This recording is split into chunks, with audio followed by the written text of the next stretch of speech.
Can we have a vote that the Treasurer's report be accepted?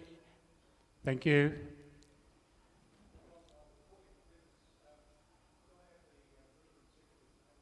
I'm sorry, I can't hear you, John. The second name for the minutes is David and Ian Beeson, and the lady over there was the seconder for the... Okay. Rita. Yeah. Okay, now we will have a vote for the chairperson role. This is probably the first time in maybe 15 or 20 years that we've had two people put their hand up for the role. Normally it's a person put their hand up after they've been bludgeoned and they think that that's one way of escaping. But this year we have two people who are keen to do the job, and it's up to us to select them. They will come forward and for 2 minutes present their case. We will do it alphabetically order, and so Stephen Boylan, if you can come forward.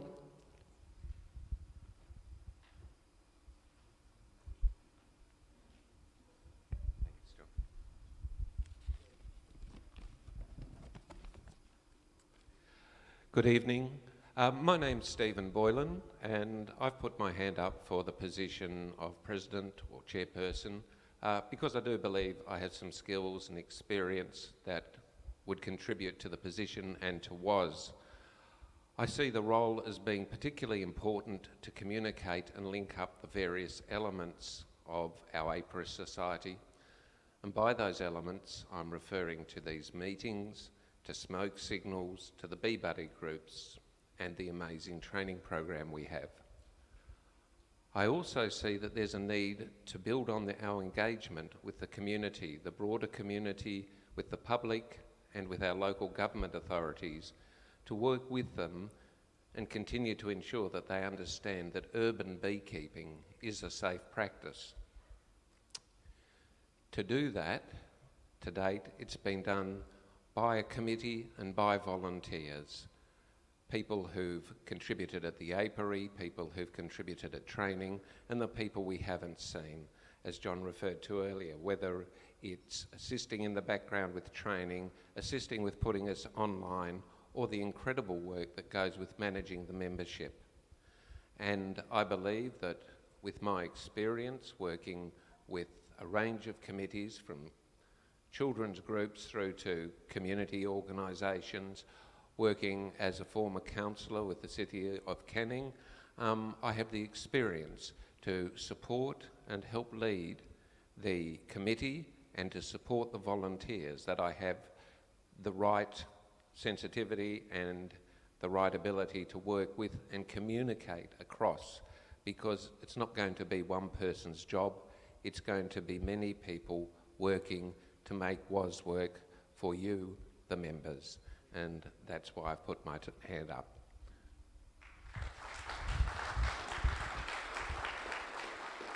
Thank you, Steve. Could I ask John McLaughlin to come forward?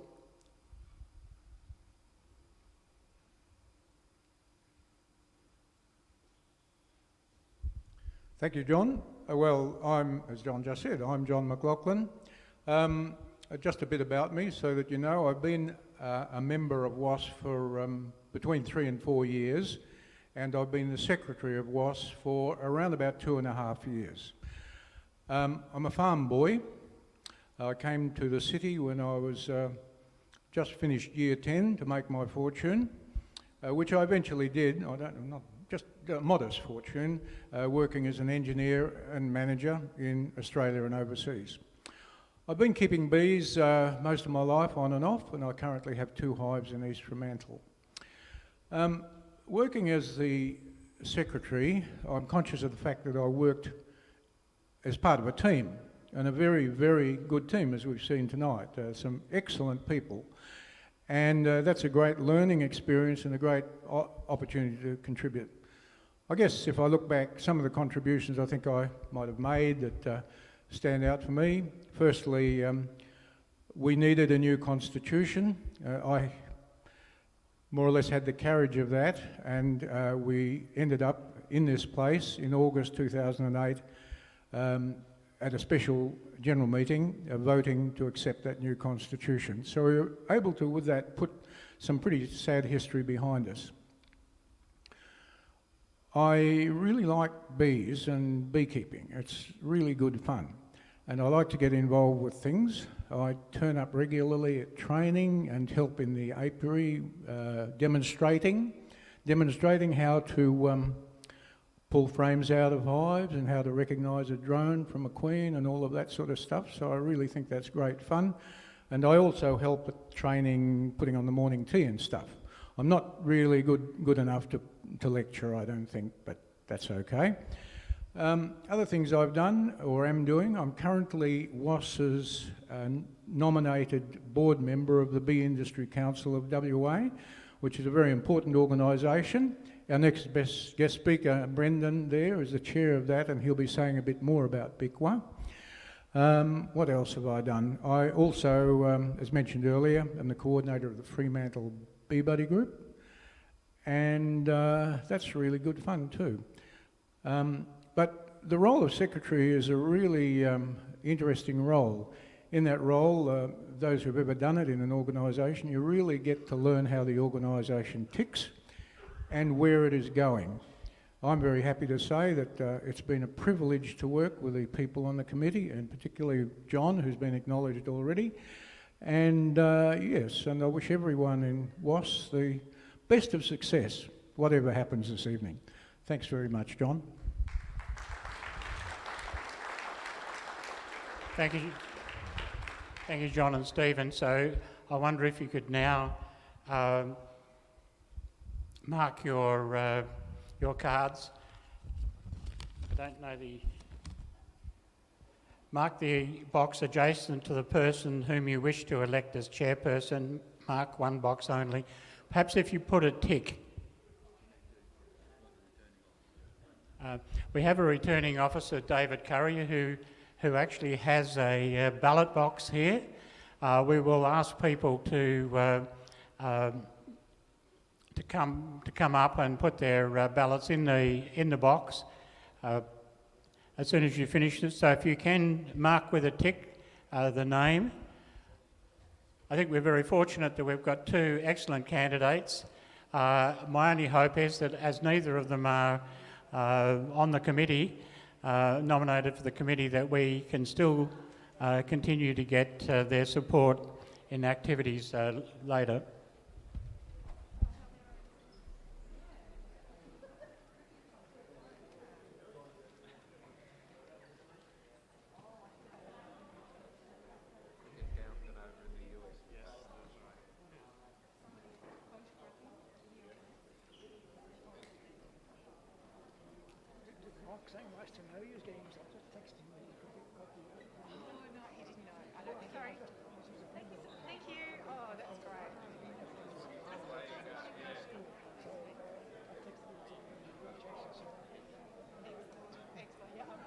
We're going to be going down to the meeting this week, next week. So we're on Thursday. So I'm hoping maybe we should both go. We can present him with his award.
Okay, has everybody marked their boxes that are in the queue now?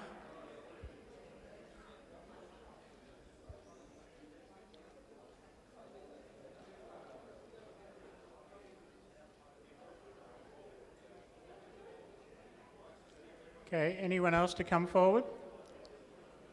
Okay, so what we'll do is we'll ask the returning officer to go out and count them with two other life members. So we've got 3 life members who are counting the numbers, and we'll then ask Brendon Fewster to come forward. He has 2 parts to his talk tonight. The first is he'll be discussing the future directions of BICWA. For those who are unaware, BICWA is really the overarching organisation representing beekeepers in Western Australia to government and to other institutions. And Brendon is the chairperson of BICWA and is taking it in a very dynamic direction. So Brendon's going to be talking to us. For those of you who can remember, long before he became a commercial beekeeper, Brendon also played AFL football for the Dockers and some other team that's a bit north of the river, and played there for a few years, and is now managing his family's beekeeping business out of Gingin. So if I can introduce Brendon to talk about the future direction of BICWA. Thanks very much. Thanks, John. Yeah, we won't talk about the footy. That's a long time ago, long forgotten, and it was a great time, but I'm glad I'm not doing it now. So, so as John just mentioned, I am Brendon Fewster. I'm the current chair of the beekeeping industry of Council of WA. I'm a 4th generation beekeeper, so I've been in the game for a little while. Learnt a lot of bad habits, I suppose, over that time. But I'm here tonight to talk firstly about BICWA. Just to show you where we're at, what's going on in the near future, where we see ourselves in about 5 years. Bit of a background, I suppose, would be the best way. BICWA was established 5 years ago, and the reason it was established was to try and bring the whole industry together as one. We hope that this will be the case in the very near future. It's taking a lot more time than I would like, so we're going to be asking all our members, which of WAAS is one, to really band together as a team. We want to really communicate well with each other, so we want all the groups to communicate, feed through BICWA, and that way we can get our goals achieved. I'm not sure whether you guys have seen, there is a flyer out on the future direction of BICWA. You may have seen that, you may not have seen that. I'll try and get you some copies of this before, or not tonight, but for a later meeting. But BICWA, we've got a strategic plan up about 2 years ago, and the strategic plan was really, we wanted to double the value of this industry over the next 10 years, really. By 2030, we want to sort of double the value of this industry. To do this, we need to raise the awareness of our industry. At the moment, most people don't see our industry as being that important, and they see it sort of as an industry that provides a spread for your toast in the morning. The beekeeping industry is a lot more than that, and what you guys do, your day in, day out with your hives in the backyard, and the guys that have got a few more than that are getting the bees out into the country. We're pollinating food, and food security is one of the biggest issues this country and this world is going to face over the next 50 years. So what we do, all of us together, is very, very important in our food security, and that's sort of the line we're going to take when we go forward to government and ask for more access to resource and stuff like this. That's the reason we're going to do it. We want to up the profile of our industry. If along the way our unique honeys get a bit of a boost, that'll be great, but we're really there for the pollination services and really feeding this country. So that's the main goal we'll be taking forward. The time has come now, but for our industry, to become not a volunteer-based or led industry. We want to become a bit more of a professional industry.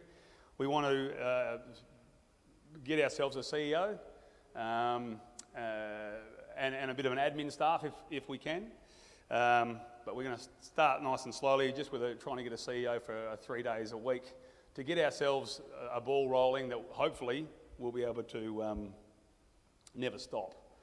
So we've by doing this and looking at other industries is sort of where we've come up with this structure, and looking at getting ourselves a CEO, because the likes of the grain industry, the rock lobster industry, and Veggies WA, they're all got peak bodies, all funded through an APC, which we have won, and they are such well organised, well drilled and professional units. So we're going to follow those footsteps and become hopefully a very successful industry.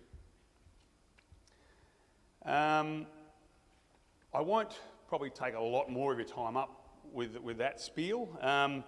I'll probably go down into the likes of now of just sort of mentioning to you guys that in WA we've now reached 3,735 registered beekeepers, and that's an increase of about 30% from just 18 months ago, and from about 5 years ago we're looking at about an 80% increase. So, and of that, the rec beekeepers like you yourselves are 75% of that.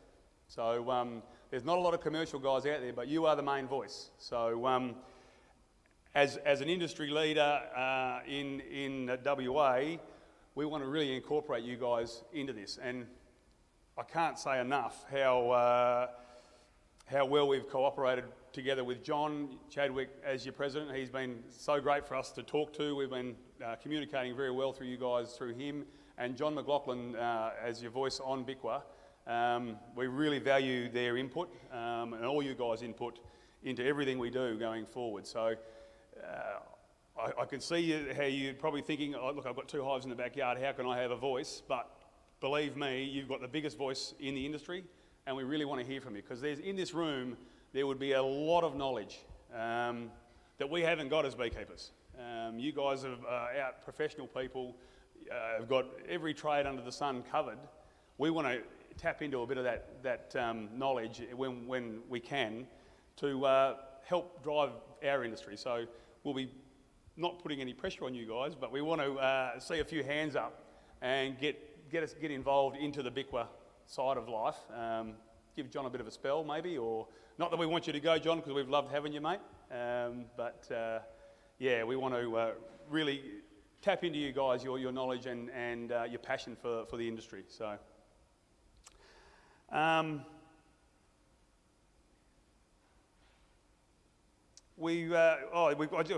like to just go into now a few upcoming dates that we have for some social activities. So as BICWA, or commercial beekeepers are never really big on the social side of things, so we're going to endeavour to get a little bit better at this. And so our first social event we have in the near future is the Industry Christmas Lunch. It's on the 6th of December at Riverbank Estate in Caversham. If any of you guys would like to come, we'd love to have you down there. It's just we'll have to get you some details on that. I'll have to get that to the people in the right spots. So the other thing we've got coming up in the mid next year is the Australasian Honeybee Conference, and that's on the 30th of June to the 1st of July. This one's a very big conference. We've got the ARBIC conference, which is the Australian Honeybee Council. Their conference is coming in. We've got the culmination of our CRC, for honeybee products, is involved in that. So yeah, the more people we can get down to that, I think you guys would love it. Where a lot of the research stuff is being presented, and the research out there at the moment is quite phenomenal. What's coming out of the CRC and the Chem Centre at the moment. So I'd like to just talk briefly a little bit about some of the other stuff that we do through BICWA. Is one of the most important parts of our industry is biosecurity, of which you guys are a massive part of. Of the 45,000 beehives in this state, I think you guys have got about 19 or 20,000 of them. So it's a fair whack of numbers that the rec beekeepers are running with, and biosecurity is a very important part. So we've got a really approachable biosecurity officer in James Sheehan. He works at DPIRD. Look, he's, as I said, he's very approachable. He loves to answer questions, so if you've got any questions you'd like to ask about your bees and stuff, please give him a call. His number is on our website, the BICWA website. And if you would, any questions you've got regarding any bee-orientated stuff that you're not quite sure about disease-wise, please give him a call. Other than that, I would like to, just open the floor up for questions. I'm a bit more of a guy who likes to answer questions more so than read out stuff off a page. So if you guys have come armed with any questions regarding BICWA, please give me a shout out right now. Excellent. Nothing there. Awesome. There will be a bit more of a talk regarding the queen breeding program after we get the results back from this ballot. I'll call you back, John. Thank you very much.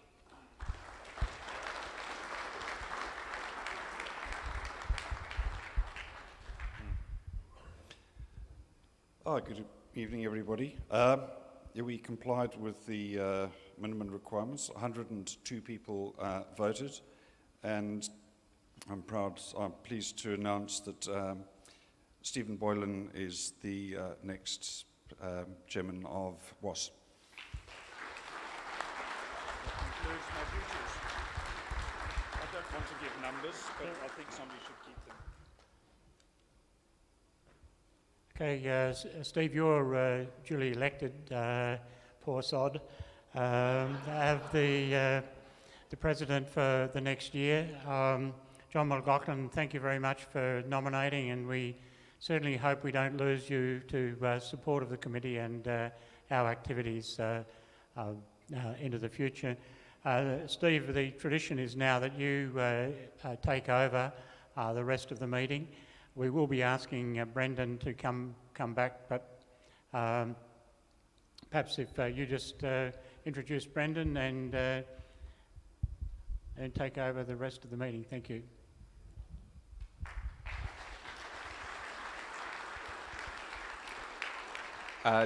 Yes, thank you very much for the confidence that you've placed in me, and I'm really looking forward to how our next year goes. Brendon, your surname is Fewster. Yes. True story. My mother's maiden name is Fewster, so I'm thrilled to learn that my second cousin, 7 times removed, may have a block where I can put a hive or two on occasion. So Brendon has some exciting news. He's going to show us how the future of beekeeping is going, and talk to us about the Rottnest Island breed beekeeping and the Rottnest Island queens. Please welcome Brendon back to the podium.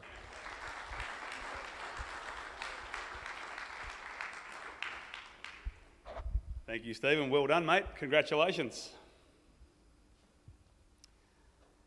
Okay, so we're going to talk about the queen breeding.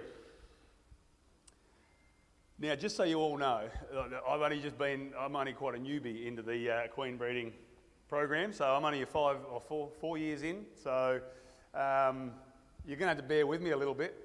When John asked me to do this, I've been trying to get a little bit of info up, but I'm as I said, I'm a little bit of a newbie.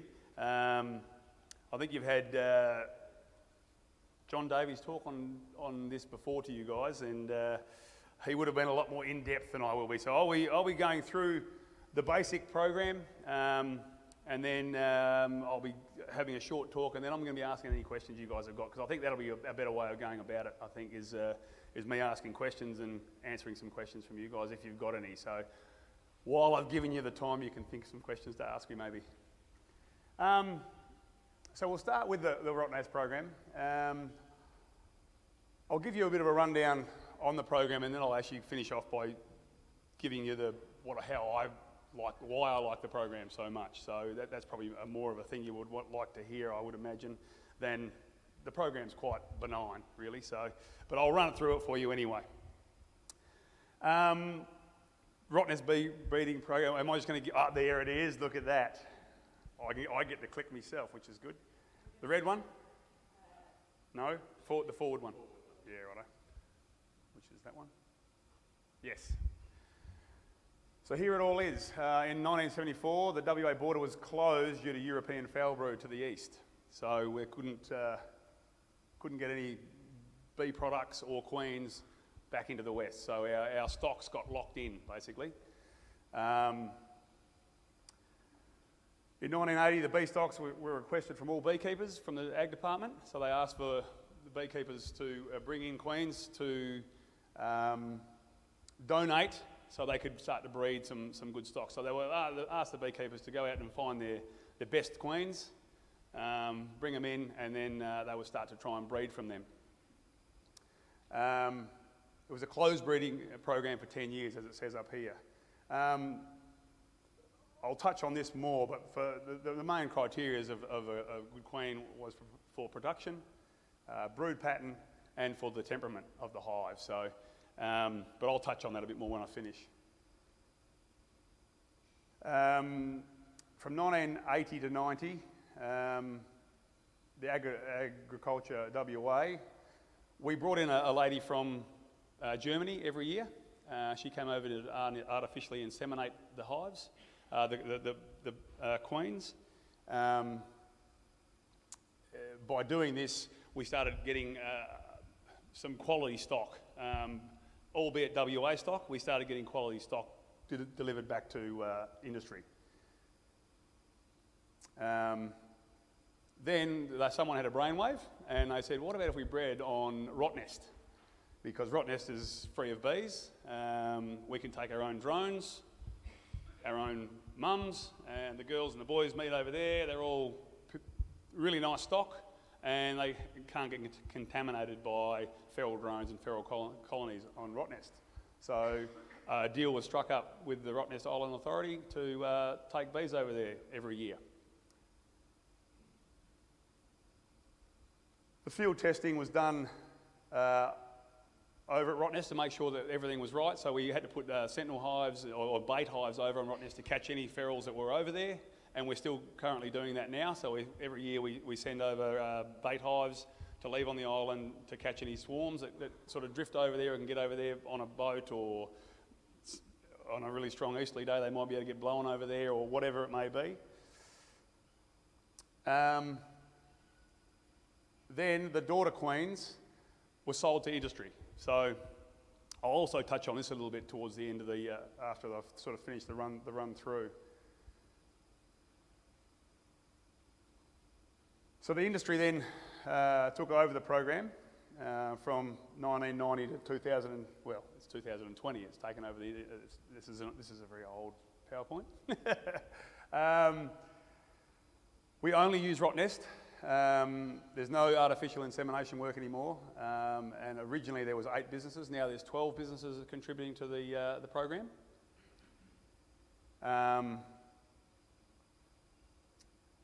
So in August, this is the nuts and bolts of the program.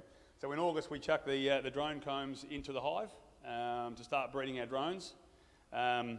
Always takes a little while. The conditions play a massive part in that. So sometimes we may not really struggle to get drones up. With the drones, this year, for instance, the year that we had, our drones we thought were going to be late. So hence we grafted our queens a little bit late, and it didn't pay off. The drones hatched on time, and we grafted a little bit late, so we missed our window a little bit more than we shouldn't have. So, but the drone combs go in August. As I said, the weather does play a fair part, whether we get a good drone intake over at Rottnest or not.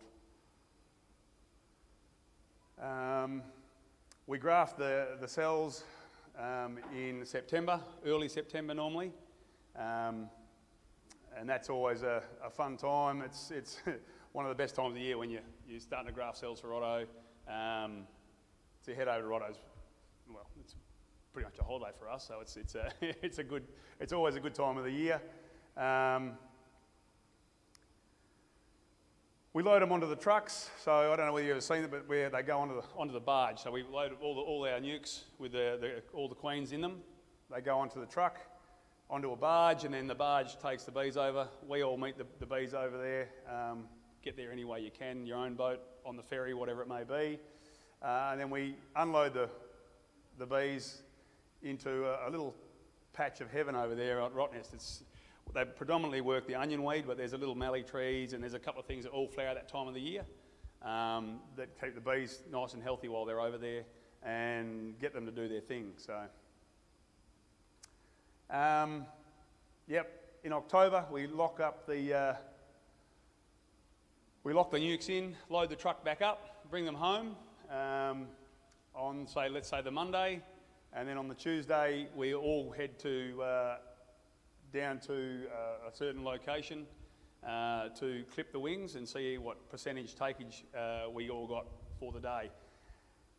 4 years ago, our very first year in the bee breeding program, there was no competition in this bee breeding program. We got thrown into it, and the first year in, we actually got the highest percentage take of queens back. So when you go back and open all your hives, we got the highest percentage of Rottnest queens back in our hives. So we made our own trophy.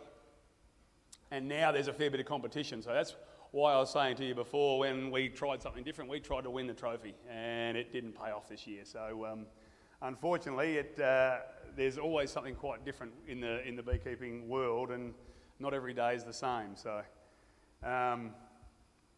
so we clip the wings, put a little dot of paint on them so we can find them in the hive. And then we know that that's a Rottnest queen. Our business certainly don't. We don't clip or dot any other queens, so we know that our Rottnest stock is the dotted stuff. Other beekeepers do. They plant them with a different colour, still clip their wings, but our business, we're not into that. So, and then from November onwards, then we're assessing the hives. So we're basically having a good look at what hives we would like to breed from the following year. We monitor them all year. So we take over 60 queens or 60 nukes. We normally get around 50 back, and then we'll monitor those 50 hives all year. We pick out the very, very best for ourselves to breed from. We pick out probably another 10 that we will sell to industry. So we don't mind selling on our queens, our Rottnest stock, because I think that's the main part of this whole program, was always to get the bees back to industry. So we would sell at least 10 early, and then as those year queens finish, we then would sell more of those, let's say 19 queens, like the year before queens, we would on-sell them again to anyone who would like them as well. So we do get quite a few offers during the year to sell queens, and we, as our business, I can only speak for our business, we were happy to sell queens back to industry. So, because this stock, I'll get onto I think that's it. Yes, that is, thank you. I'll get onto the other part of the talk, is why I like these bees so much. They have transformed our business, basically. 5 years ago, if you had to come to our bees, you had to chuck your suit on, 50 metres, 100 metres down the road before you even walk into the apiary. They're always that little bit touchy, they're a bit dark.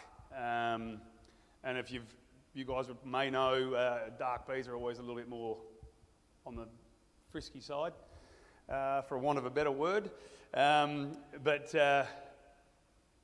These bees now, we can pretty much do most of our stuff, our nuke making and stuff, without a suit on. We can just go into the hives now and we can pop the lids and play with them and pull them apart, and they don't even look like moving, stinging you. And if one stings you, it may even say sorry as it's leaving, you know, like, oops, sorry, didn't mean to do that. You know, it's quite amazing how good they are. We had James Sheehan, who I was talking about earlier, the BBO came out and inspected our hives last year before we shook them to go to Canada, and he was amazed at how quiet the hives were. You were going in, you may give them a puff, you may not give them a puff, and you could go through 100 beehives and there was just no bees wanting to attack you. There's no bees flying around your face. They are so beautiful. So that's obviously our main goal in our breeding program was to go for temperament. We knew we had an issue with our bees being a little bit toey, so we wanted to calm them down a bit. So we looked very heavily into the quieter bees. So we were breeding from our stock, but from the quietest bees that we had.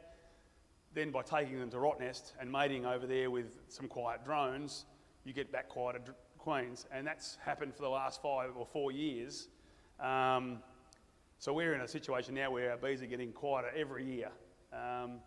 Obviously, honey production is what we do, so we also are looking for honey production. So we're mixing the two together, and we're getting better results. You know, our honey production per hive has gone up, even though our climate and everything's getting worse and it's getting harder to beekeep in a commercial sense. Our hive production's actually increased, which is quite phenomenal, really, when you think that we're getting so much bush burnt and logged and whatever it may be. It makes it fairly hard for us. So, but before you get the violins out, don't worry, we are still going all right.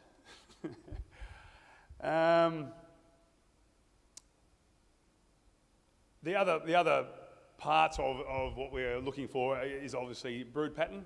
So when you are selecting your queen, you want a good solid sheet of brood. But within that, once you've got a good solid sheet of brood, you also want to look for any disease tolerance. So hygienic behaviour is very big now on our list of things to look at. Hygienic behaviour will help. Well, we're hoping that it's going to help greatly if we ever do get the dreaded varroa. If we get varroa, if we've got very good hygienic bees, they're more likely to be able to counteract the effects of varroa and suppress them enough to where we can still manage our bees without having hives that are getting hurt by this horrible varroa mite. So, but yeah, so other than that, I would love to ask if you guys have got any questions on this Rottnest program. Because to be honest, I had a lot of questions first, before we took it up. We were asked to do it for many, many years, and we kept knocking it back because we were a bit scared of it. So, yes. When they mark the queen on the thorax, Yep. are you using international colour coding for that year? No, we're not. No, it's just whatever individual business wants to use. Would be a great idea. Like we're using like the ear tags for the sheep and the like. It would be a great idea. Actually, never even thought of it. So that I could probably put that forward at the next meeting. Yeah, but then great idea. Yeah, that's right. So yeah, great question. Yeah, good. Yes, John. Brendon, one thing that I've never been clear on is there are 12 of you who take over your best queens and unmated, Yep. and your best drones. When you get over there, do you match your queens against someone else's drones, or is it open slather? She's open both slather. queens and drones. Yep. So you can't say, for example, that your queens you're mating with, say, Leyland's drones because they have certain qualities. Be lovely if we could do that, John, but yeah, that would be another whole, it would take a lot of logistics to get that sorted out, like getting them over there at the right time, and each individual business would have to do runs. And the time window over there is so limited for when you've got stuff flowering for them to work. So you've basically got to make all your... So just one thing that follows on from that. So over time, basically all the 12 beekeepers would eventually be getting the same sort of stock because of the breeding. Yep, great question. Okay, so they would all have your lovely bees in 3 years' time or 5 years' time. Yeah, and it is. We've only just finished our genetic testing of our bees to see which lines are where. And obviously the guys that have been in the program for 20 years, their bees are pretty much across everyone's bees. But for us being in there only 4 years, and there was another 4 companies came in the same time as us, their bees get to cross. The genetic testing showed that there wasn't as much crossover between the new entrants and the guys that have been there for 20 years. We're having their drones over there for 20 years. So that's going to be a constant thing for us to bring in new lines, of which there's not, there's only X amount in this state anyway. But we may look at going down the Caucasian bees, which are the black bees. We may look at using different lines of bees to and get that diversity of stock in our rot nest program. So, yep. Hi, Brendon. How can we amateur beekeepers get hold in a queen? Is there anyone that distributed your queens? Yes, the Better Bee, there's a Better Bee Better Bees WA have got a website, of which if you send an email, they've got an email on it. If you send an email to them, it goes to our secretary, and our secretary rings us and says, I've got 4 queens wanting to be sold or wanting to be bought. Who's available to sell them? So. Will those be granddaughters or great-great-granddaughters, and what will the price of them be? Yeah, the price will vary. If you get a rot nest queen, the price out there at the moment is significantly high, and it's $1,000 for a current rot nest queen. The prices do, as the queens get a year old, the price will come back, and each individual business will have different pricings for that. But it'll be in the vicinity of around $500 to $600, I would imagine. And then you can get, well, I don't know of any of the current beekeepers that are involved that would be selling a 2-year-old queen because they're going to be running out of legs, so it wouldn't be viable. But yeah, so great question, Soren. Thank you very much. But yeah, that's if you want stock, we are in the process. I've only spoken about this just recently, of getting up a drone hub where the Better Bees group will designate an area somewhere in the state and deliver the rot nest stock drones to that area, and then people will have to pay a service fee to go and make their queens with rot nest drones, which I think is a great idea because it'll be cheap and you're getting more of that really good quality stock right through this state. Yep. My name is Christian. I'm a new beekeeper. I like to do research, and one of the things I have looked into is the bees on Rottnest Island. Yep. I got 2 questions. Yep. The easy one is why you have bees and breeding them on Rottnest. That's because it's a pure mating. There's no feral bees, and we try to keep them free of feral bees on Rottnest, so we can take our drones and mate with our queens. So we get a pure mating of quality stock drones and quality stock queens. Thank you. The second question is, the handmade queens, do they last longer? Do they produce more? Or are they just like a normal bee? They're like a normal bee with really good characteristics. They've just got, we breed them for more honey, so they produce more honey, and the queen is the mecca of doing that. We breed for temperament, we do breed for brood pattern, we breed for, there is a long list, but the four main criteria and hygienic behaviour are the four main criteria that beekeepers would look at. Yeah, so hopefully does that answer your question? They live longer. I don't think so. The daughters would live for just as long. Longevity is another thing we do look for in a bee, because obviously the longer you can get a queen. If you get a queen to give you 2 good years instead of 1 good year, it would be great. Yep. Brendon, yes, just wondering about the genetics. Is it quite important that they record and keep a constant cross-genetic flow of the drones and all that? Is that what makes the queens stronger and healthier? Yeah, it does a little bit, I suppose.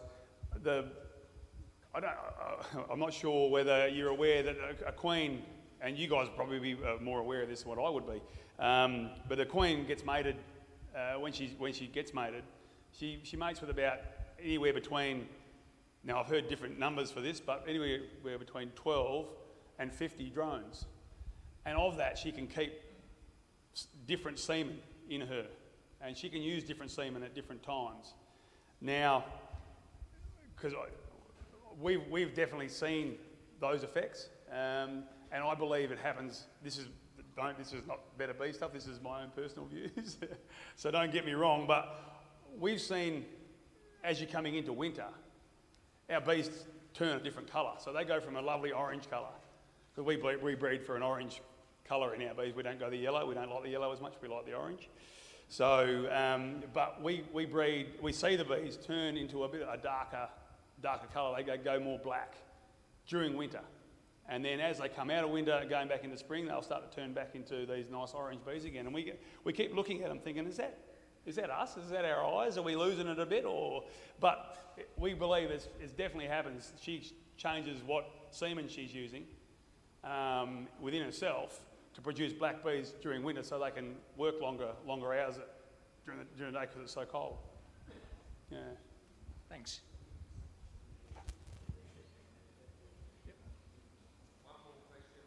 Brendon, in your breeding program, how much emphasis do you put on breeding queens or bees that are... Goes into the breeding of the queens.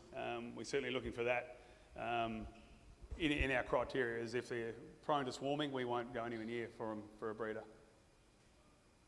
Yep. Question with the swarming of the bees, can you be lucky enough to adopt a rot nest breed? Say again? Can you be lucky enough to adopt a swarm that's come from the rot nest breed? Yeah, you certainly could. Anywhere in Perth? Or? Yeah, look, I mean, I'm not sure about Perth. I don't know how many commercial guys have got bees in Perth. But the surroundings, yeah, there's probably a couple floating around. Yeah. It wouldn't be a rot nest queen because they can't swarm because they've got their wing clipped. Oh, I see. Yeah, so they just, if they do supersede, they'll just kill her and kick her out the front. And yeah, that's a pretty sad day when you get to a hive and there she is looking out the other and you go, oh, that's no good. Yeah. You could have a blessing. Yeah. Yep. One last question, Brendon. Will the Dockers win a premiership in our lifetime? Great question. Actually, I don't barrack for Dockers, but I'm more of an Eagles man, so... Thanks, Stephen.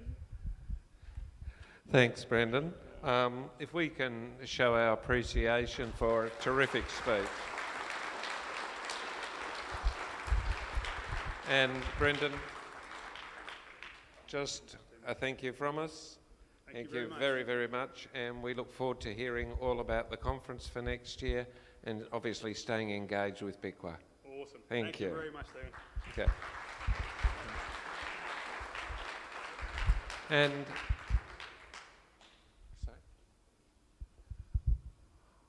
We're just getting ready to draw the raffle. I might just, excuse me while I disappear behind the podium. City of South Perth needs to invest in a new bumper on their podium. Brendon, if I can get you up here for a very dangerous task, I'm going to ask you to draw from the raffle, please. So we've got some excellent prizes here from BICWA.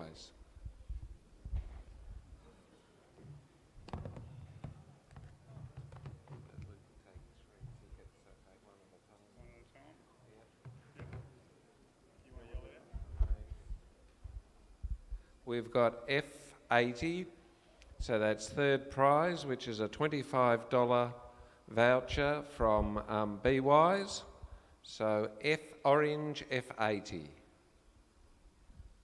at that.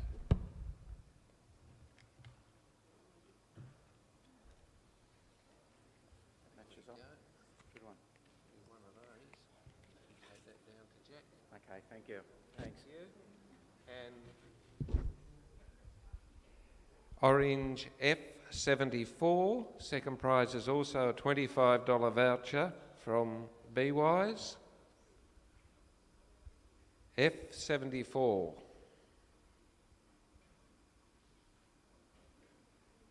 No, everybody's too shy.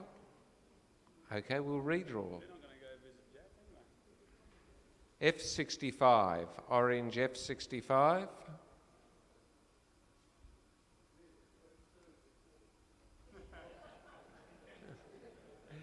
Do we have F65? No, people have run off. Okay. Is that a, no, it's not a ticket coming up. Orange F98. Right.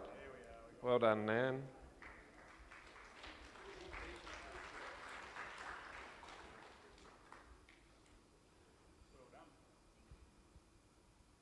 Thank you. And first prize, a $50 voucher from BICWA. Orange F47. Hey! When I pulled it out, I got it. Yeah. Hey, there. 74 first time. It's 47. Well done.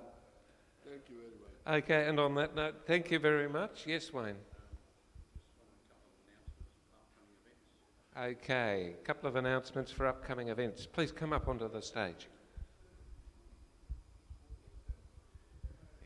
Thank you. It was just a quick one for anybody who's looking for tickets for the conference next year, which was the conference days the 30th of June and 1st of July. But there is a whole program that goes over a week. So if you remember honeyresearch.com.au, you can get your tickets there. The program hasn't all been announced, but we'll be adding things where we can, and there's an early bird price at the moment. And the other one is on the BICWA.com.au. You can RSVP for the Christmas party on the 6th of December. Thank you very much. And one final announcement.